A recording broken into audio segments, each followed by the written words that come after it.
প্রিয় শিক্ষার্থী বন্ধুরা, আজকের এই ভিডিওটিতে দেখাবো মেডিকেল বিশ্ববিদ্যালয়ে ভর্তির রেজাল্ট কিভাবে দেখবেন।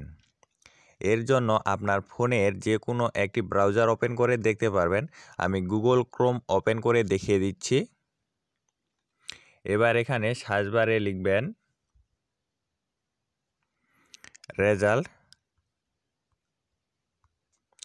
ডট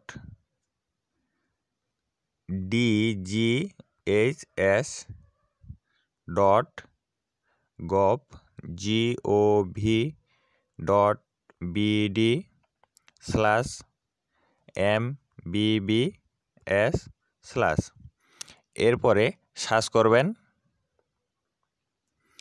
দেখুন এখানে লেখা আছে MBBS রেজাল্ট 2023-24। যেহেতু এখনও রেজাল্টটি প্রকাশিত হয়নি, এজন্য এখানে 2023-2024 দেখাচ্ছে। যখন রেজাল্টটি প্রকাশিত হবে তখন এখানে 2024-2025 দেখাবে। এরপরে নিচে লেখা আছে ইন্টার রোল নাম্বার। এখানে আপনার রোল নাম্বারটি বসিয়ে দিবেন। বসানো হয়ে গেলে এখানে লেখা আছে রেজাল্ট। এই রেজাল্টের উপরে ক্লিক করবেন।